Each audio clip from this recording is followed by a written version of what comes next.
விரும்புறது என்ன தெரியுமா? நீ எதிர்பார்க்கிறாய், நீ எதிர்பார்க்கிற வழியில் அல்ல, என்னுடைய வழியிலே உன் காரியத்தை நான் செய்து முடிக்கிற தேவனாய் இருக்கிறேன்.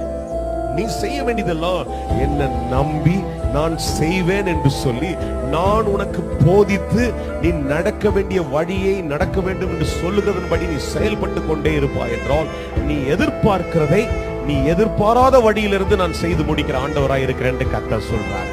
Sometimes we expect in certain ways. சில குறிப்பிட்ட வழிகளிலே காரியங்களை எதிர்பார்த்து கொண்டிருப்பீங்க.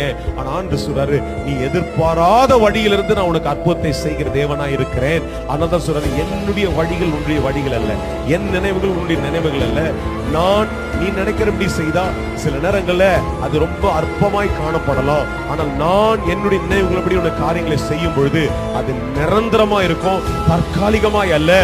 நிரந்தரமாய் உன் வாழ்க்கையில நிலைப்படும்படிக்கு என்னுடைய வழிகளை செய்யும்படிக்கு மாத்திரம் நீ